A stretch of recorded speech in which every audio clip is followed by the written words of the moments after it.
I knew who Rare was and I always respected them, but I never got to meet them until a week after I started at Nintendo.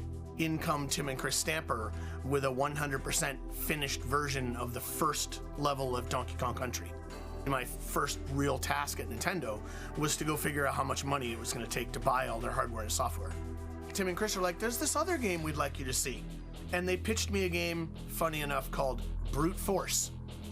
That was Killer Instinct. It wasn't really anything other than just a demo. But when Nintendo came and had a look at it and they were looking at the 3D characters that we were building, they asked us if we could do a fighting game based on that because they liked the way it looked. They had a block button, they had no combos, it was just sort of a very simple, I wouldn't say Mortal Kombat clone because they had some really good ideas of the way they were going to let you level up your character in the arcade, but it wasn't KI. So I'd been playing a ton of Street Fighter, I'm a huge fighting game fan, and so like I usually do when I meet with developers, like, that was a great idea. What if you did this? Within the first 5 minutes of being in the game, he was going kapow, pow, koo, koo. And he was really into his martial arts films and his martial arts games, and so we thought maybe we've got a real enthusiast here. And him and Chris Tilston together kind of came up with a combo system, developed that, and took it to the next level. I wrote this spec, about 10 pages of here's the way we should think about combos for Killer Instinct. And in that original doc, you know, we talked about just open, auto double, and finisher. It was Rare that came up with the idea of linkers.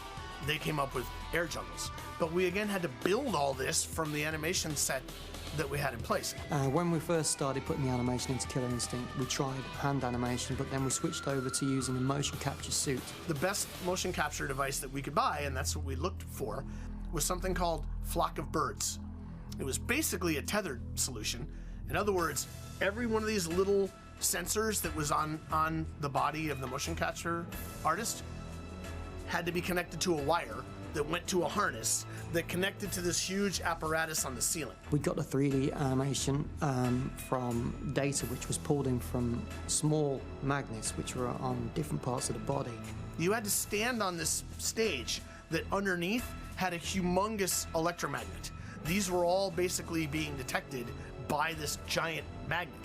And because the technology was young, it broke every time we did a character. The good thing about it was you could tell who was in the suit by who was moving around because of their weight and their size. And I remember putting high heels on and getting into the motion capture suit to try and walk like a lady. Over time, we got good at, let's capture the special moves first and a whole bunch of just regular punches. You know, we think they're gonna look like this. And if Flock of Birds didn't go down at the end of our session, we'd have a whole bunch of extra moves. But some of our characters we had to build moves out of because the Flock of Birds stopped working. And so it's like, well, we don't really have the move that we wanted. Well, we can build it out of these parts of these other moves. It's not a 3D game. All we had to do was find the frames that would look right with hits. Sometimes legs would be in strange angles. We didn't care. What we cared about was what the actual combo ended up looking like.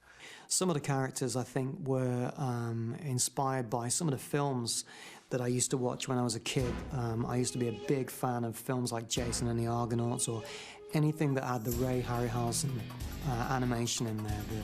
The skeletons, the Greek gods, they always look fantastic. So we had the opportunity to make some monsters, so we put Spinal in there, and Idol and Gargos. They were influenced by a lot of the features that you could produce with Maya.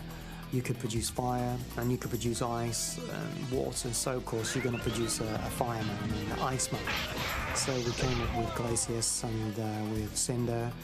Saberwolf was, of course, a bit of a throwback to the old Ultimate game Saberwolf. Jago actually started off as a test generic character for the motion capture, and so I built a ninja, and because hair was quite a difficult thing to animate, I gave him this big quiff at the front, and it began to look a little bit more like my hairstyle at the time, so it kind of got tagged that I was that character and I was building myself. It wasn't true, it was just a guy in sort of a rubber suit, which I haven't got. I tell a lie, I have got a rubber suit, but I don't wear that so often now. So I go there for my third visit to Rare. This is all in a pretty short period of time. and we built Jago's moveset. Did the motion capture for Jago, and we built his first open auto double and finisher combo. That was the first combo that was built for Killer Instinct. But what we didn't have was audio. So we first tried out cries and some hit noises for Jago. And we did it really crudely with just a microphone and like a cassette deck on the floor. It sounded awful. I think Martin Hollis said at the time, you just sound like a brumming ninja. I get Chris Tilston on the phone. Dude, you gotta hear this. You gotta hear it. And what? And it's like, well, we put sound effects in. And they put the phone up to the mic, and you hear, we'd also done grunts and pain. So when you're attacking, and when you're getting hits, So you had the Jago attacking sounds, all the hit sounds, and the Jago taking damage sounds, because it was just Jago versus Jago. And it sounded amazing. And it was like addicting to them. You know, once they got that, you know, they were like, we are so on. And the Kilkin! And all of the different, all those hit sounds, they were myself on Jago. I think I put a mouthful of yogurt in behind the microphone, and that was how I did the voice for Glacius.